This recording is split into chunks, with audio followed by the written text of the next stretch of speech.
one of the board members of the IGDA of Las Vegas. My day job, such as it is I'm director of business development for Nightdive Studios.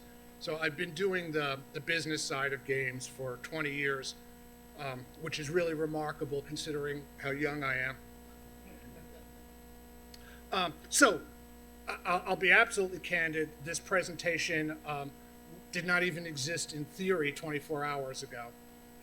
But you can do anything in 24 hours if you don't sleep and you drink a lot of coffee. That said, this one really worked out well. It's a presentation that I had in mind that I wanted to do for a long time, and today is the perfect day to do it. And you got to stay to the end to understand why it's the perfect day for it. So, Store Wars, the battle for hearts, minds, and the wallets of gamers. So I've been thinking about this quite a bit. It's a topic that impacts PC game developers and players, and it's playing out currently. So, what's at stake? Billions and billions of dollars. Digital games earn about $14.8 billion in North America. That's all kinds of digital games. Canada comes in with a paltry $1 billion. And then Northern Europe. So if you take a look at it, the digital games market generates about $28 billion a year in revenues. That's as of 2016, and it's grown every year since then. So there's a lot of money at stake here.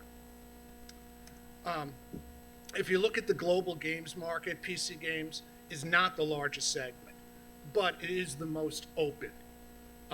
So every other area is really a walled garden, right? So if you're going to make games for Xbox, you're going to have to go through Microsoft. If you're going to make games for iOS, well, you're going to have to go through Apple, right? But the PC area is kind of wide open. It didn't used to be the case, and things changed fairly recently. So why talk about this now? On October 29th, 2018, EA surprised, no, sorry, it is 2019. EA surprised the gaming world with this announcement that they were entering into a partnership with Valve. The move will begin with Star Wars Jedi Fallen Order, making it the first new EA game released on Steam since 2011. Other AAA titles that will be coming to Steam include The Sims 4, Unravel 2, Apex Legends, FIFA 20, and Battlefield 5.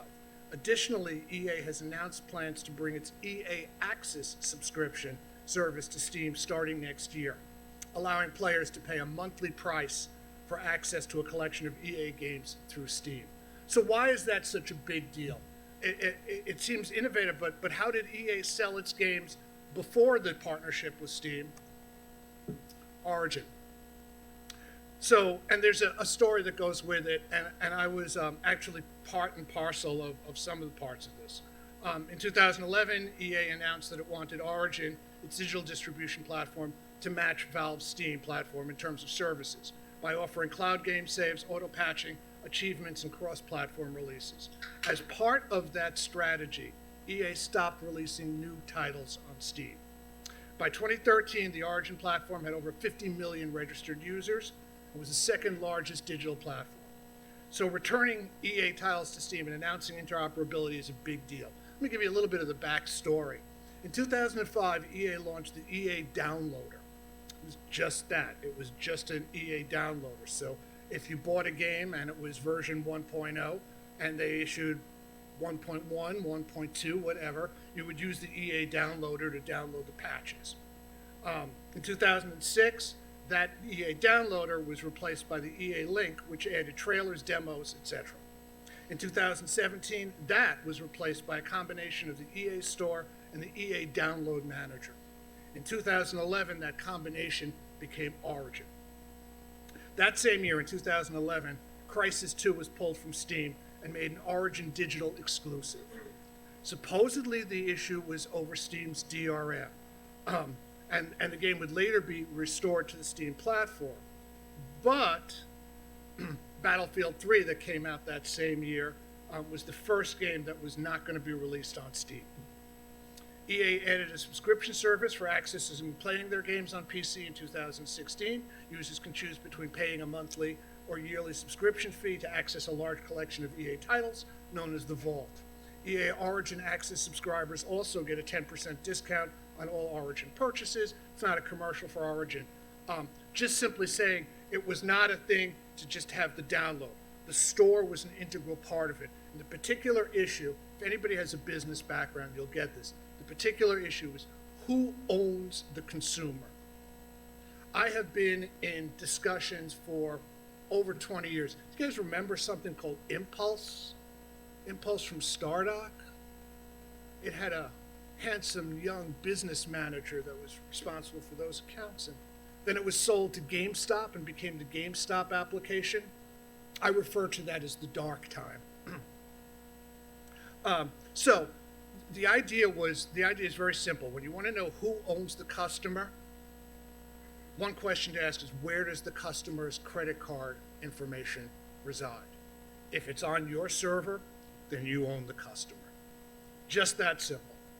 Beginning in March of 2018, EA included games from other publishers on Origin, including Warner Brothers Interactive, 1C Company, Bit Composer Games, Bohemia Interactive, Encore Software, Focus Home Interactive, Freebird Games, Iceberg Interactive, Nordic Games, Paradox Interactive, Recoil Games, Robot Entertainment, and the good old Telltale.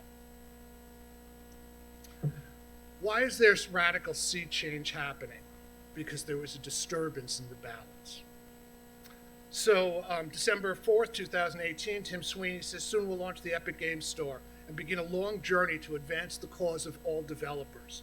The store will launch with a hand-curated set of games on PC and Mac. Then it will open up more broadly to other games and to Android and to other open platforms through 2019. Tim went on to say, as developers ourselves, we wanted two things: a store with fair economics and a direct relationship with players. And we've heard that that many of you want this too. So what's the formula for the Epic Store? Anybody know the reimbursement formula? Developers receive 88% of the revenues. There are no tiers or thresholds. So if your game gets put onto that store, you get the same amount that one of the AAA companies would get.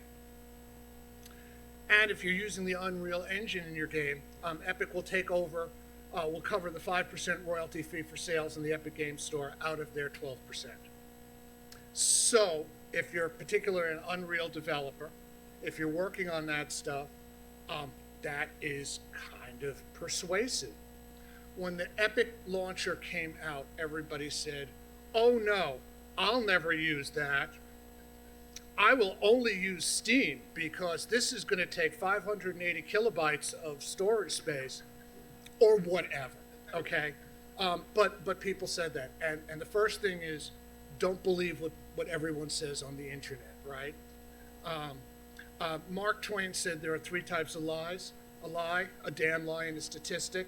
I'm going to tell you there's a lie, a damn lie, and the stuff that you read on Twitter. But okay, so they're going to launch this thing, and they got plenty of Fortnite money. Well, how are they going to attract people? Are they going to be able to attract people? What other publisher would come over? So again, this was January 9th, 2019. Ubisoft goes seamless, embraces Epic Games Store for The Division 2. Though The Division 2 previously had an info page listed on Steam, Ubisoft confirmed to numerous press outlets that we have no plans currently on releasing Tom Clancy's The Division 2 on Steam. Epic Games also said in a statement that it will partner with Ubisoft on additional select titles to be announced during the coming year. I also want you to think for a moment about that. So Ubisoft is arguably one of the 4 or 5 largest publishers in the world. And the Epic Store is saying, yeah, we're not sure we're going to take all of your games, but we might take some of them. It's good to be king. Epic said that it will work to integrate key components of Ubisoft's Uplay and Epic's online services to provide gamers from both ecosystems with more seamless social features and interoperability. It should also be noted that since 2013, Ubisoft titles had been available on Origin as well as Steam. Okay, And then came the big one. So this was March 21st, 2019, should be a red letter day. Epic, on pulling the Metro Exodus from Steam, said we don't want to do it again. But at the time that they did this, Tyler Wilde, one of the good guys over at PC Gamer, a media outlet that has sent their editor-in-chief down to speak with us, Tyler said, when Epic announced that Metro Exodus would be a year-long Epic Store exclusive, it was close to release and had already been taking pre-orders on Steam. At that time, I said it was an act of war. So think about that for a minute. Here you have a game that's already taking pre-orders on Steam, and when you do a pre-order, they don't tell you when you're going to be getting it. So March of some year. So okay, all right. We've talked a little bit about how the big guys are coming in. But while that's interesting, the fastest growing segment of the market, particularly in PC games, is from indies, right? Everybody knows that. That's the, we're all looking for that, right? We're looking for the next PUBG, So how does the Epic launch or the Epic Store work for an indie company? Satisfactory from Coffee Stain. You guys know Coffee Stain Games? Goat Simulator. How could you not know that one? So they had been joking.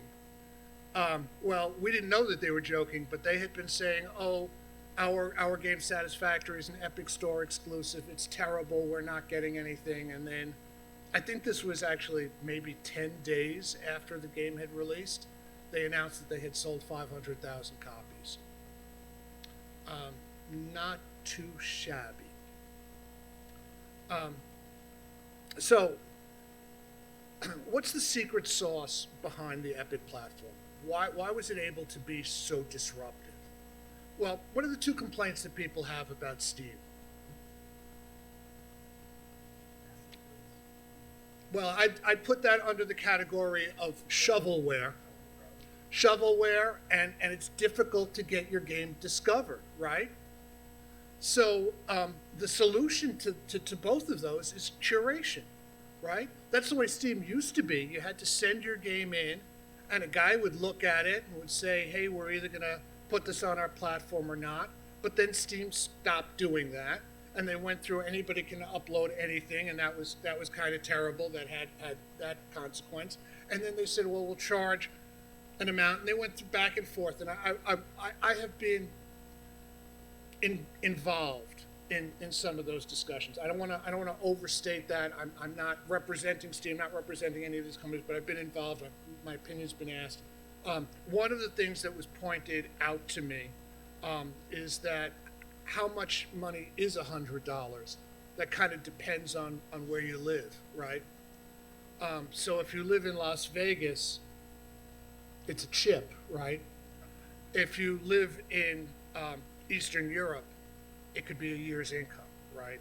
So for people in third world countries, paying to put your game up on Steam was not necessarily trivial. The ones that benefited from that were the shovelware guys because they paid their one-time licensing fee, and then as a publisher they could upload the 300 games that they made all out of Unity assets, right? So that was that. That said, it was an attempt to put up a barrier to prevent that. They tried to address it. Curation, the old way of doing it, where somebody looks at every one of your games and deems if they are fit to be on the platform, is a double-edged sword.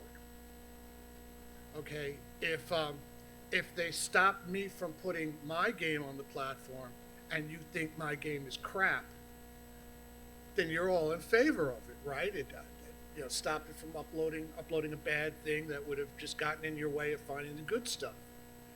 If it's your game that you're told isn't suitable for the platform, and I'm gonna talk about that issue more, but I want you to think about things. I want you to think about a game that you played that was really innovative. That when you first played it, you said, I didn't think I was going to like this, but I do. All right, so indies that get onto the platform tend to do pretty well. So then we come up to fragmentation versus choice, and I told you that this was going to be topical. So this came out today? Red Dead Redemption 2 for PC. Where can you buy Red Dead Redemption 2 for PC? There are two places. Well, there's actually more than that, but they always route back to two places. The Epic Store and Rockstar's own store and launcher. Those are the two places you can get it. When are you going to be able to get it on Steam? Maybe next month, 30 days or so. That is almost an industry standard exclusive. Those are the negotiations that go on all the time. I will work with a platform and say, hey, if you give me prominent visibility for my game, I will give you an exclusive. They'll say, great, we want a year. I'll say, I'll give you a week. They say, well, we want 6 months. I say, I'll give you 30 days, and that's usually where we end up landing. So doing a month exclusivity is almost always the standard.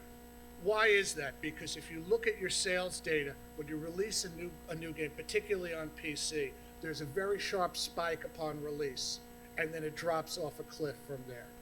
You do something like 80% of the sales of a regular PC title. Let me qualify that. 80% of the sales at full price, digitally, in the first 6 months that the game is out. So if somebody gets you 6 months of exclusivity, that's essentially a lifetime of exclusivity, right? After that, you're only selling the game when you put it on sale. So this happened today, and there are two things to call out of this. The first is that Rockstar chose Epic as their preferred partner for release. And the second is that Rockstar has its own launcher. So the question comes up, how long it will be? Will it be until everyone starts releasing their games exclusively, or at least at first exclusively, on their own launcher? Does that seem far-fetched? Glad you said no. Get the Bethesda launcher. I guess this pretty much speaks for itself. Then there's the Battle.net launcher. By the way, this is something Grover and I were talking about at dinner the other day. If you want to know what the relationship between Blizzard, that was acquired by Activision, and Activision, the mothership, is, look at where the Activision games are positioned on this. And this is, I just grabbed an actual screenshot. Yeah, keep on going there. Keep on, scroll over and you'll find them. But that said, this is my Oprah Winfrey moment for you guys. You get a launcher, and you get a launcher, and you get a launcher. So what's the impact of that for gamers? Is it really a bad thing? I mean, what if you had 3 different stores on your desk? Let's say that they're even large ones. So you have the Epic launcher, you have Steam, and maybe you have a Humble launcher, right? And the reason I'm picking Humble is I don't want it to be a publisher-specific launcher, but you have a Humble launcher.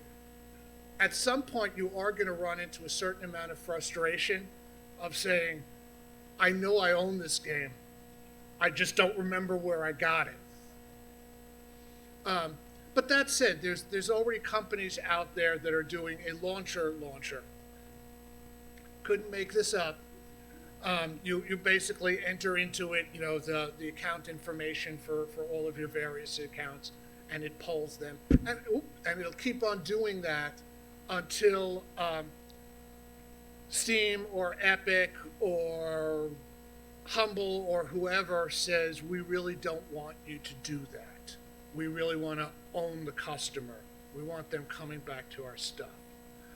The reason that owning the customer becomes so relevant is because if you had to pick out a person randomly, we're throwing darts, and you can only pick on one criteria. If you had to pick out a person that is likely to buy Battlefield 5, what would be the single thing you would look for? Somebody that owns Battlefield 4. And if they owned 1, 2, and 3 before then they're no longer a prospect, they're a suspect. You want to be able to tell the people that bought your base game that there's a season pass available for it. You want to be able to tell them that there's an add-on coming out, an expansion pack. You want to tell them that there's a game of the year. You get the gist of this. You want to be able to sell the person that you sold old stuff to new stuff. So is everybody taking this course? Is everybody going down the road and saying, well, we're going to have our own thing and it's going to be in our own ecosystem, and we will take steps to have a walled garden and make sure that nobody else can play in our space? Not really. One of the guys to bring up is GOG. GOG Galaxy is a client that emphasizes crossplay. And I picked out a couple of quotes that they have on the GOG Galaxy site. GOG Galaxy is a smart pro gamer alternative to Steam, says Forbes.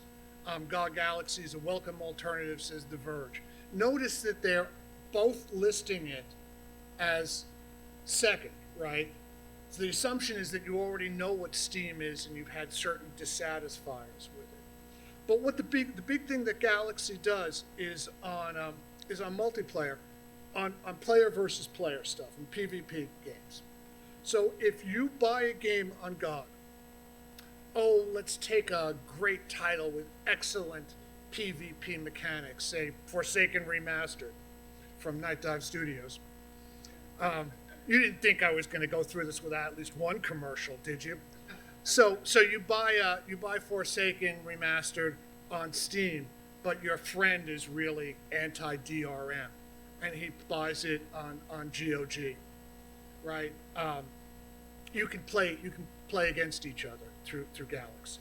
If you both install Galaxy, you can Galaxy gives you an option to list all your Steam games and you can play it.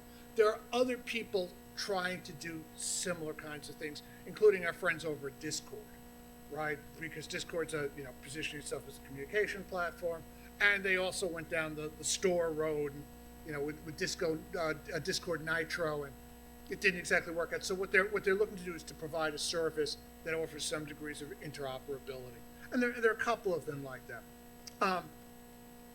The thing is about Galaxy is that Galaxy requires the developer to do some work. You have to integrate Galaxy into the social layer. And I was about to say it's not too hard, but I'm not a developer. Let me tell you one of my words of wisdom. Please feel free to quote this. There is no task too difficult to ask someone else to do. So, but you can integrate Galaxy into it fairly easily, and you can have this interoperability. But what if you don't want to? And why wouldn't you want to? You maybe because you have allegiance to a particular store. Maybe as a publisher you feel DRM. Oh yes, please more DRM.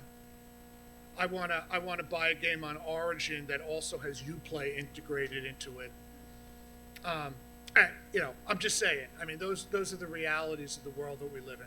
So it's not a seamless solution, but it is a positive one. I will also tell you, what was the Witcher add-on or mod? Was it Gwent that premiered exclusively on GOG, and they got their wrists slapped because their community is all basically anti-DRM. Software should be free zealots. And I don't mean that in a bad way. I'm just saying that when they tried doing an exclusive on a game from their partner company, CD Projekt owns both, right? When they tried doing that, it didn't work out well for them. So okay, it's an interesting time we live in, and this stuff is really topical because it's happening today. You're seeing fragmentation in that space. And when I say fragmentation, that's an editorial term. That sounds bad, right? It sounds, what's the difference between fragmentation and choice? Depends on who's saying it, right? So let's talk about what the future is like. In the old days, like 6 months ago, the before time, you had one platform with over a 90% share of the PC market. I want you guys to think about that for a minute. A 90% share. You could add up, I mean, I sell my games. I know these numbers. You could add up all the other numbers for most companies, and they were a rounding error on the Steam sales. My company is slightly different because we specialize in classic games. GOG is our second largest partner, right? But still, we do multiples, and it's so weird. Even when I do an exclusive on GOG that speaks to their audience, the next month when I release the game on Steam, I do multiple sales there. So Steam really dominated that. It's not necessarily a good thing. So you have multiple stores and platforms now. In the old days, you had one community. Anybody want to say anything nice about the Steam community?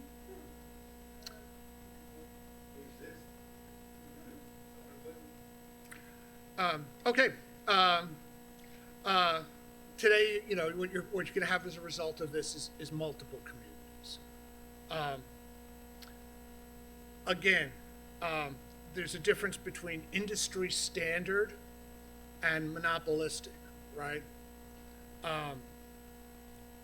You know who when Apple was facing bankruptcy, who the first investor was not first investor, but the largest investor that pulled Apple through its bankruptcy? It was Microsoft.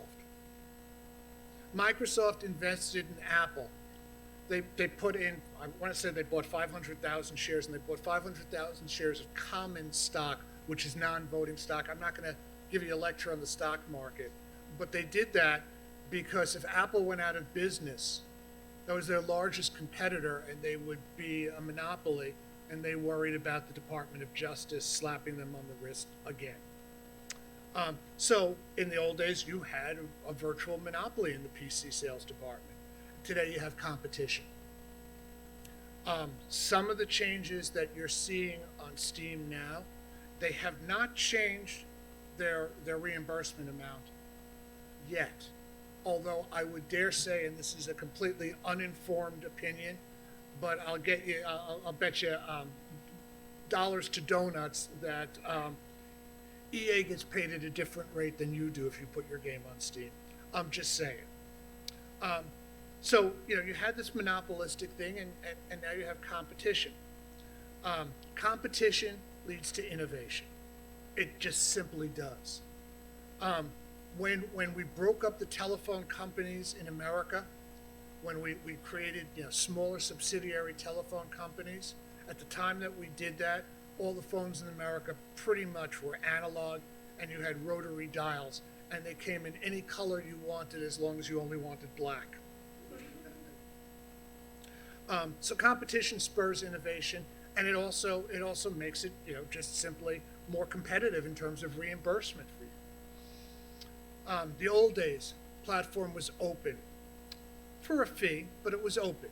I mean, an amount of money that as an American developer, and I'm not saying that to make fun of anyone, but as an American developer, was pretty much within reach.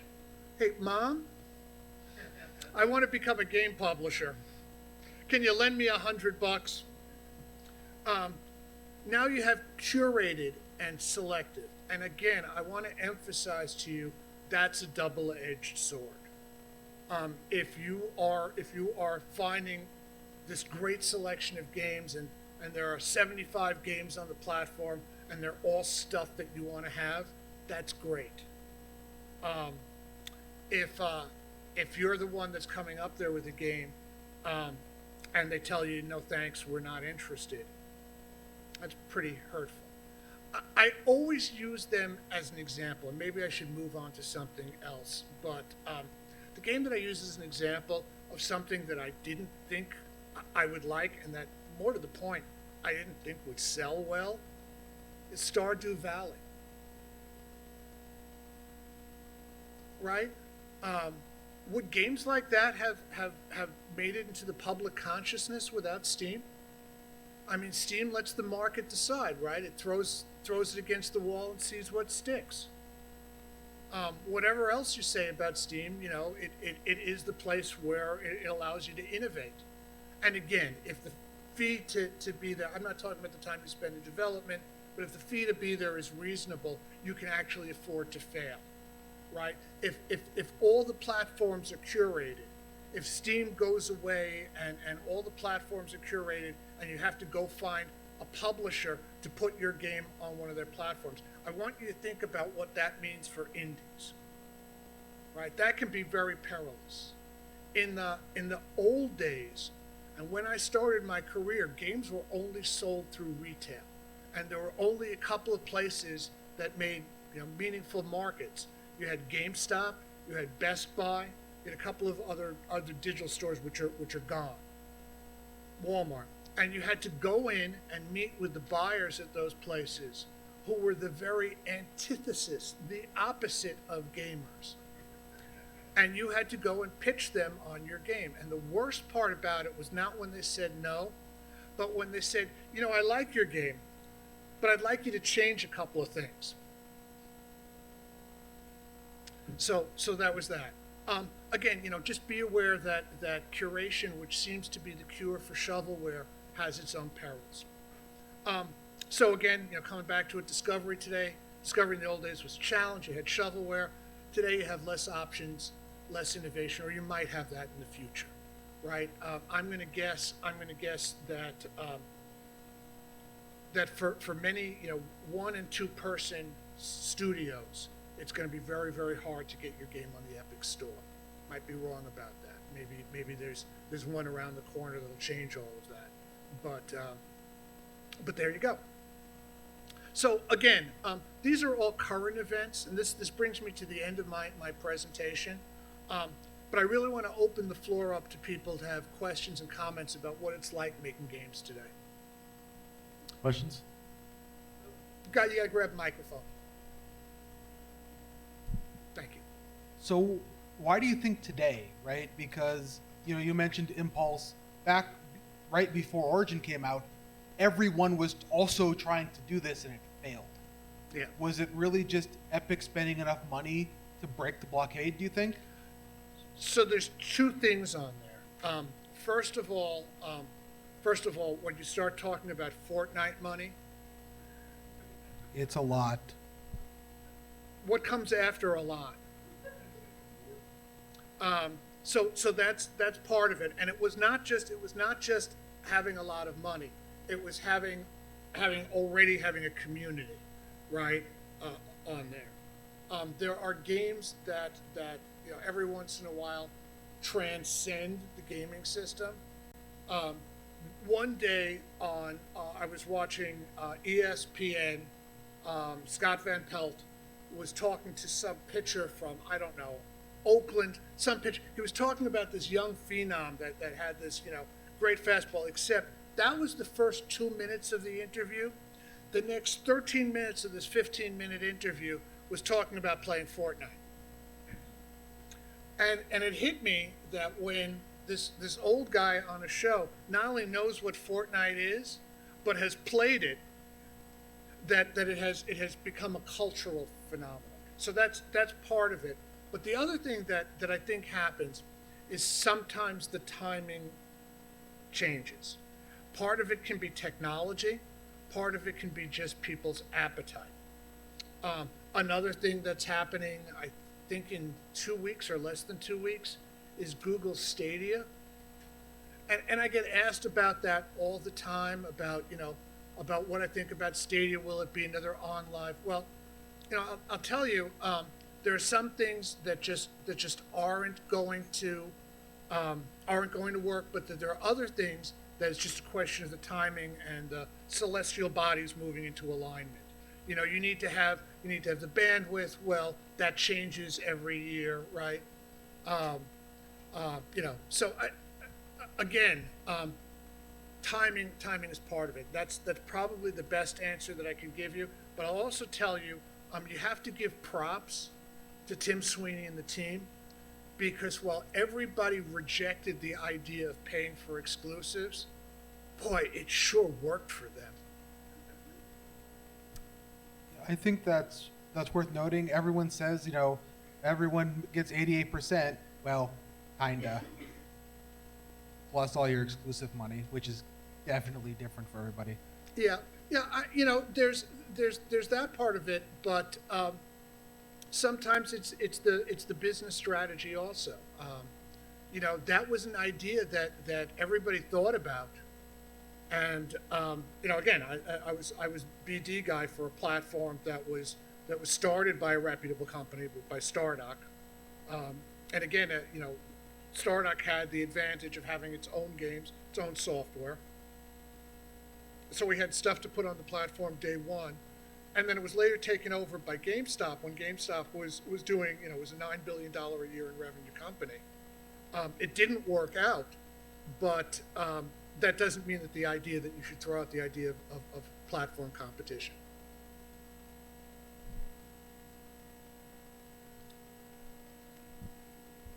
You were talking about how competition breeds innovation. Yeah. And then brought up Stadia as well. So after Stadia was announced, Steam came out and said, "Oh, hey, we have this new feature, remote play together." How long do you think Steam had been sitting on that idea before they finally decided, "Oh, hey, we're going to release it"? I'm going to give you an ambivalent answer, a politician's answer. And it's not because of my friendship with people over there. I have friends at all of these various places, but I'm going to give you an answer that's going to sound weaselly. Certainly, the timing of the announcement was impacted by Stadia, and if it wasn't Google coming out with Stadia, I don't think people would have treated it as seriously. So that's one part of it.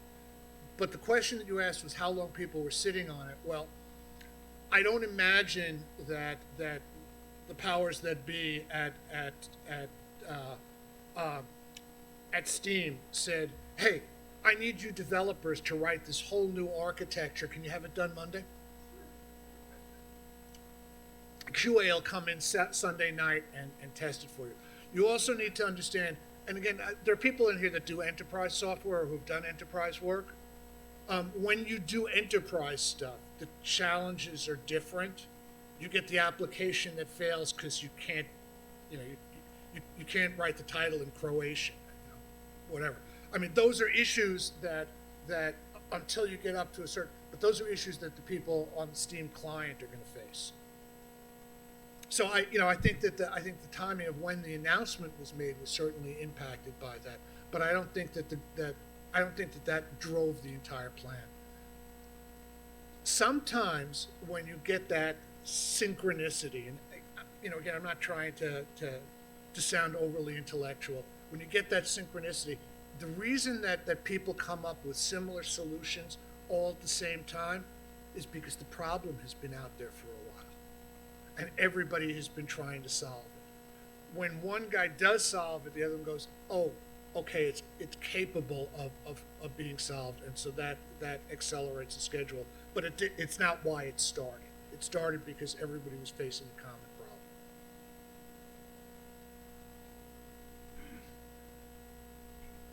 Hi. Just a quick question. How much will head-mounted for gaming of the future really disrupt, even with 5G connectivity and having certain games come off the edge and less be on the device, better form factor? I don't know. It's hard to say, and there are a couple of reasons, and again complexity with stuff.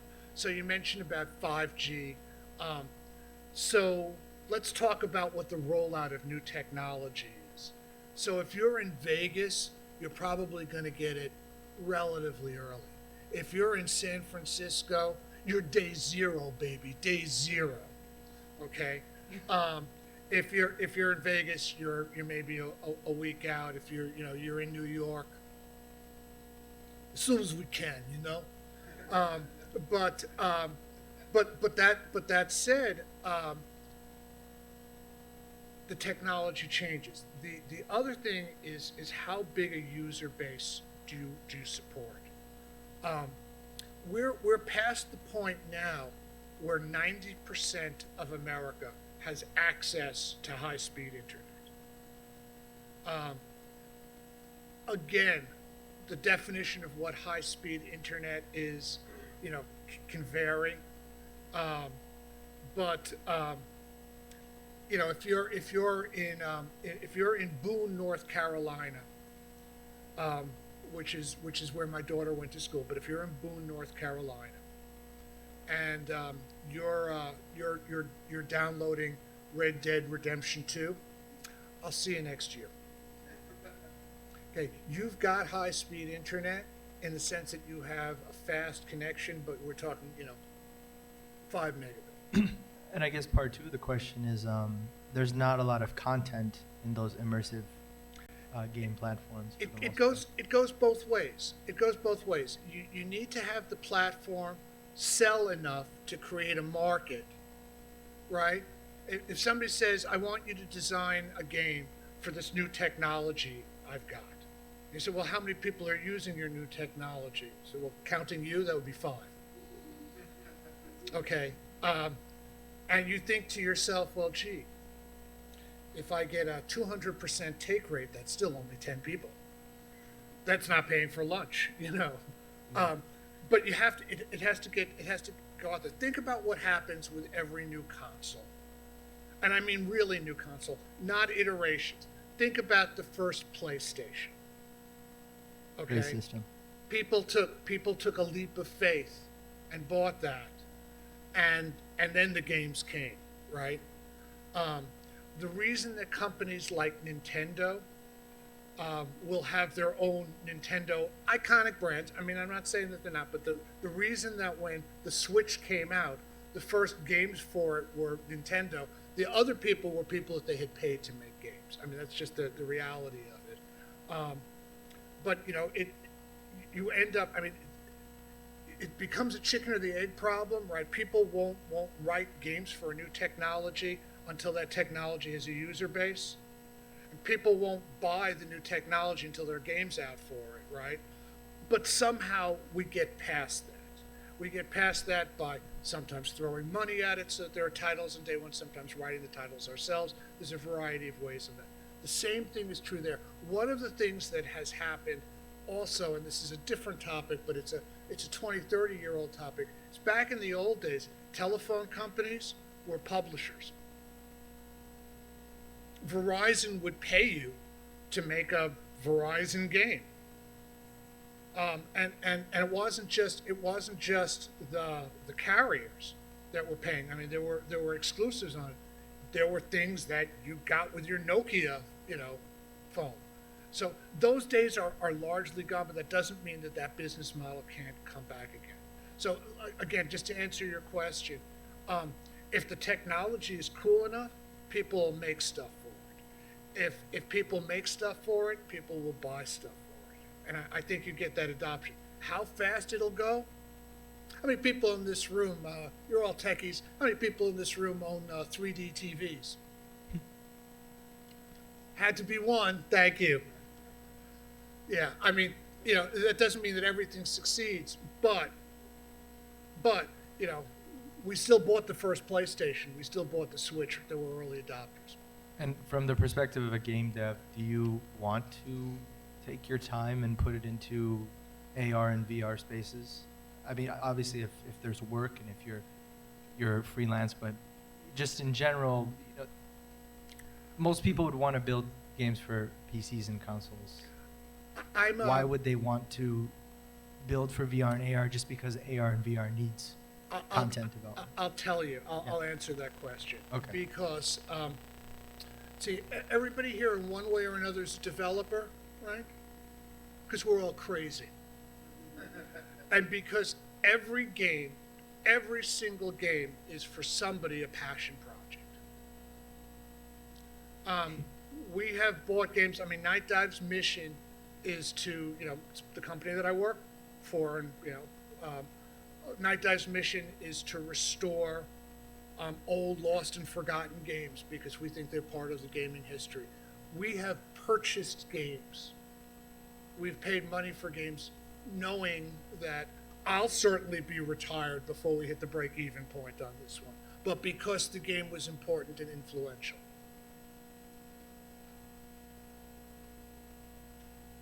Somebody pass the microphone over.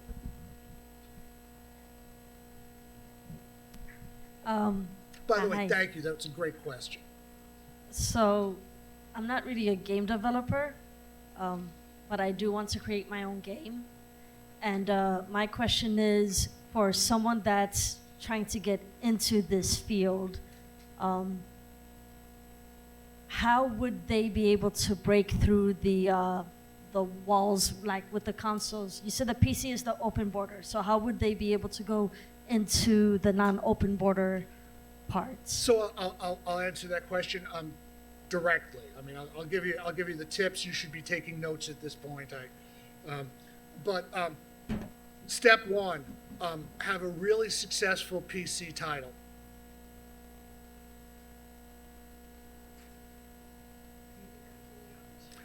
Thank you very much.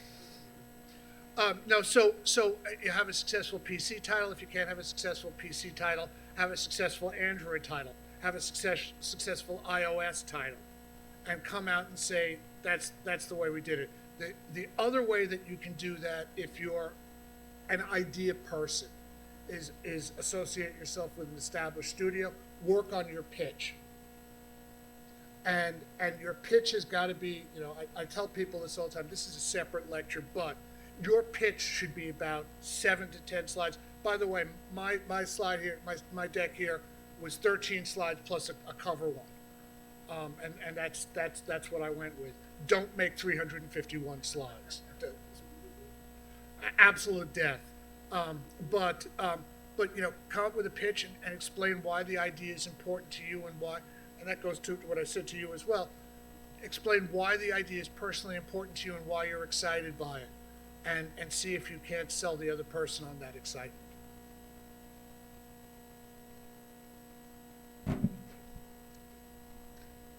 Let's get some new questions and then we'll come back. But go ahead. I mean, it was related to. You guys are related? I missed that. Okay, go ahead.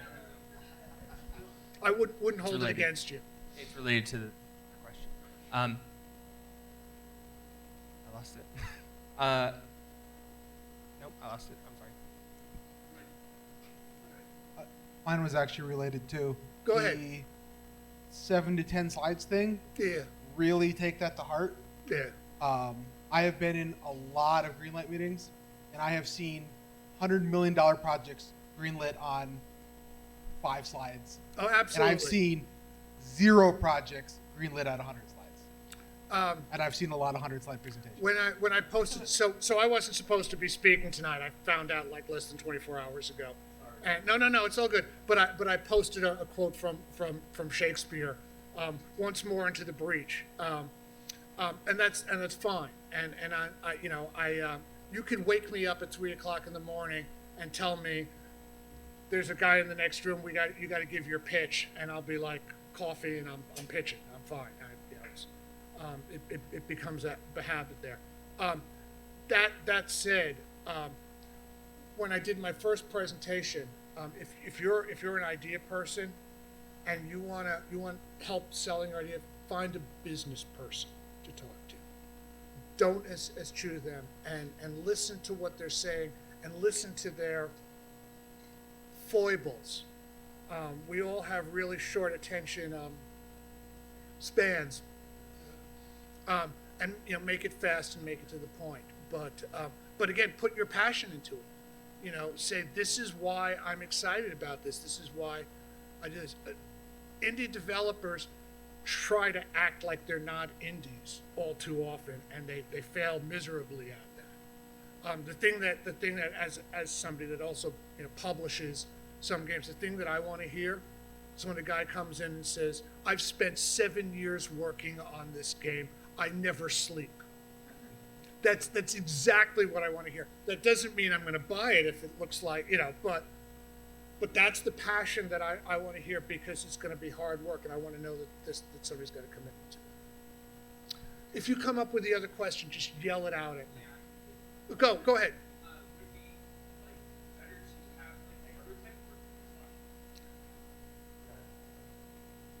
Yeah. Is it better to have like an actual prototype or to pitch like with slides? So that's a great question. And by the way, that's a sales thing when we're at a loss for words. Instead of saying, we go, that's a great question. But I mean that. That really is a great question. And it's one that gets a complex answer. If the prototype is killer, then yeah, that would be great. If the prototype is less than killer, I'm going to ask you to remember back to the second time that Christian Allen was here and spoke to the group. And he was presenting a gray boxed prototype. And the head of business development of the company called him over afterwards and says, I don't like the gray. Yeah, well, it's not the finished product. Yeah, but I really didn't like the, So if you've got a killer prototype, but if you're going to spend 3 years and maybe miss the meeting, maybe miss that technology opportunity, then go with your pitch. And the thing about slide decks is they never crash, and if they do, it's somebody else's fault. I didn't write PowerPoint. What do you want from me? But that's the you cannot have been in this business, particularly on the software side. Games are easier. Games are much more stable, and I know you guys are laughing at that, but games are much more stable than software. You can't be in software sales without having your machine go to a blue screen at least once during a presentation. So that's the answer to that. But you do want to be able to present a vision of the game. That said, one of the pitfalls that developers fall into is they miss another one of my many quotes, which is that perfect is the enemy of good. Okay?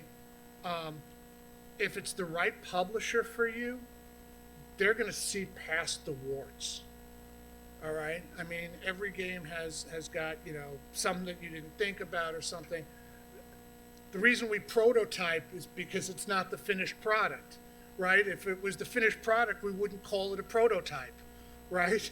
But get it out there. The other thing is, don't be afraid to fail. Don't be afraid to fail. And in fact, if you ever have one of those awful meetings where you just sit there and say, this didn't go the way I was intending. Would it be all right if I contacted you maybe in a month and see if we could revisit this? Because I'm really passionate about this and I'm going to keep working at it. I'm going to take your critiques into my development process and I'm going to work from there. You guys are pretty successful. Did you start out successful or did you build it up that way? Our friends from Game Color here. Well, yeah, build it.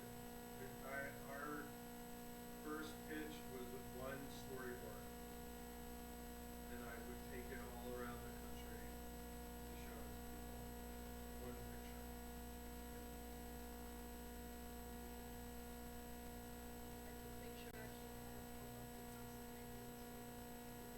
Yeah, it's actually on the wall in our office, and it did take us 5 years to get the product in the picture, but essentially every aspect of the concept was in that one image.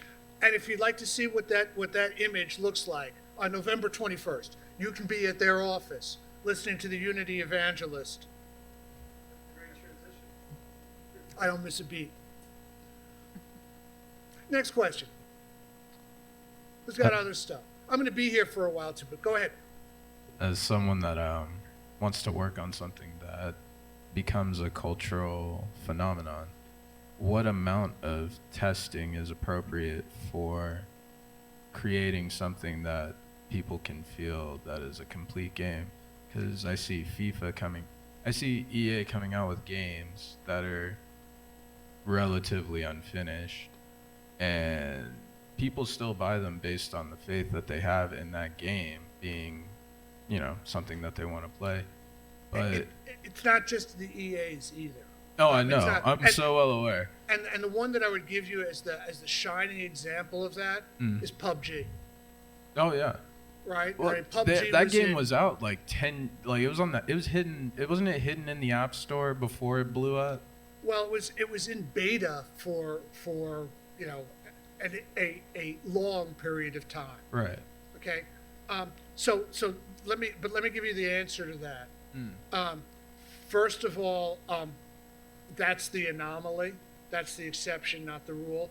And it has to be good enough that people will get a taste of what the game is like. They have to play it long enough. I don't play a whole lot of mobile games.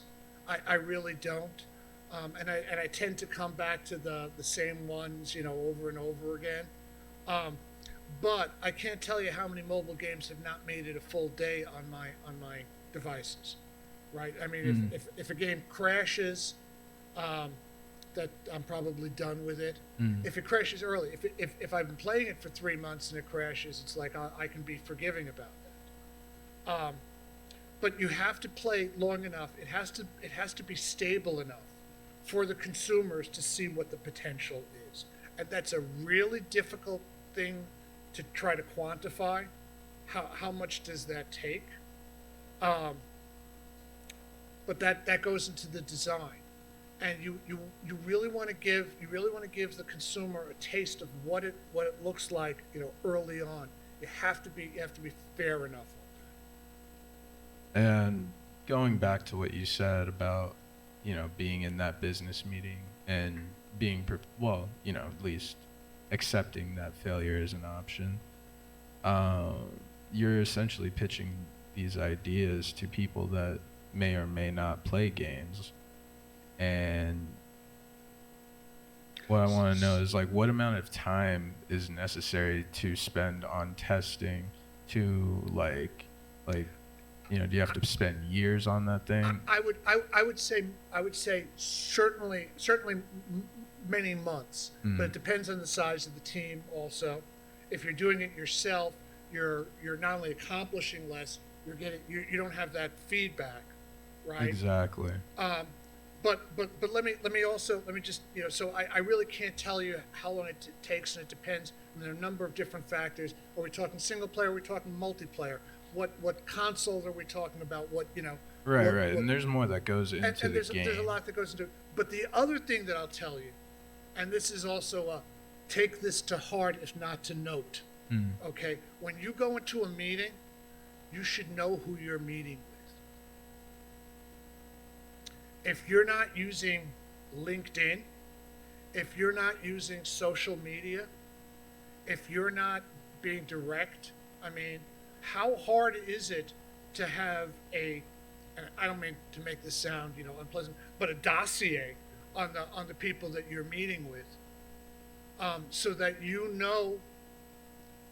Every time you walk into a meeting, you should know what if you're meeting with a publisher, what was the last title that the company published? What was the last project that this person worked on? I mean, those kinds of things. You should know that before you go into the meeting. And if you don't, shame on you. All right? True story that's not gaming related. Back in Ann Arbor, I was mentoring a young man who was in computer hardware sales. That was back when that was a thing, before we bought everything on the internet. And I was mentoring him on this. And we passed by a building on one of the main drags in Ann Arbor. And he said, you know, I've been cold calling them. I haven't been able to get through to them. I said, well, what are you trying to sell them? He says, networking services. I almost pulled the car off. I almost stopped the car. You know, there was like brake foot. It was like, do you know who owns that company? They're a subsidiary of Cisco. So, no, you're probably not going to sell them a router because they got that router elves working there, okay? It all depends on what you're looking to do. But you should know, I mean, you should go into a meeting, if you've taken the time to get a meeting, there are variations. If you're doing a meeting at GDC, you might not know who you're meeting with, but you know the company. And at the very least, you can go down and you can find what was the last game that they sold, what's their biggest success that they had recently, what's the failure that you don't want to mention. You know, hey, how'd that launch go? I was reading about it on Kotaku. You know, that's probably not the way you want to go. And it's the same thing. It's the same thing with meeting with the press. I mean, there's no excuse for you not to have read. We've all got the internet, right? I mean, you know, I don't want to sound like Activision, but you all have phones, right? You know, you should know the last article that the person wrote. You should know what game they played that they like. If they just wrote up an article about Lumberjack Simulator 27, and God help me, if there isn't a Lumberjack Simulator, they're working on it now. But number 27, if that was the game that they just gave 5 stars to, at some point in your pitch meeting, you want to say, hey, I'm sorry, I was up late last night, I was playing Lumberjack Simulator. I'm just saying, right? But we're going far afield off the topic on this. But I do want to say that, you know, you should prep for a meeting. It's development stuff. Do your research. Most definitely. Kevin. Hi. Okay, so my question is, what are some administrative expectations that a developer should look towards when going to a publisher? Like before, you mentioned a while ago, like a GDD. Exactly. Yep. Okay, so what exactly should maybe an independent developer look towards when expecting work like that? So the questions that I always expect to be prepared to answer. I want to have a paragraph about what the vision for the game is, so I understand where it's going. I want another paragraph telling me about the features that are unique in this, and I want you to have that stuff. If you got to stop and think about it, I'm probably not interested. Okay, but there's some basic things. There are basic things that you need to have for this. I have a team of 5 people assembled. It's a pretty simple thing to say, right? This many. You know, you want to be able to explain the size of your team, particularly if you're the only one in the room pitching it. If you've got all 5 people in the room, it's different. But if you're at a GDC or you're taking a meeting with a publisher and you're making your initial pitch, you want to say that there's something there. You got a team of 5 people. You want to have questions. You want to have answers ready for stuff like what engine are you using. Had a call with a company a number of years ago. They were looking for Nightdive to publish them. We talked about their plan, and the first question that the CEO and I asked is, what engine are you using to develop it? And they said, well, we figured we'd get everybody together and we'd start working on it and make the decision from there. I said, thanks a lot. Call you back next week or some other time. Gotta go. Because they didn't have a plan. And that's what the expectations are. The expectations are, if I give you this large sum of money, this is what you're going to do with it. Other questions that they really want to have answered. What's the timeline for the development? Anytime this millennium is going to be good, you know. But you know, you want to have those kinds of things ready to go. That said, you don't need to include those in your pitch, but you need to be able to answer those questions. Another thing that's really useful, every movie that's been made in Hollywood, every TV show is sold by analogy. You know that other show that was really successful? We're just like that, only we're combining the elements of this and that. If you can do that with games, it really helps, you know, with that vision. people, every game is unique, but has everybody seen The Incredibles? Great movie, you know. If everybody is special, then nobody's special, he says to his mom, right? But you know, you want to be able to say, my game is in this genre, it's similar to this, it was influenced by that, but I looked at this game and I said, what if? And that's something that's compelling to publishers. His wrist hurts, it's time to go. Thank you all very much. Let's give Larry a round of applause. I do want to leave you with one party thing. We talked about this earlier, but you should all, if you can afford it, join the IGDA to support events like this. It's also a great way of networking. So thanks again. And a big thank you to Kevin of Next Gen Video Game Cafe for providing the food and drinks. So thank you. Our next talk is going to be on November 21st from 6 to 8 p.m. at GameCo. We're going to have a talk. Speaker from Unity is going to come out and talk. We're still kind of finalizing the topic, but I'll give more information on the Discord. So make sure to join our Discord, IGDA Las Vegas. So thank you all. It was good for me. I hope it was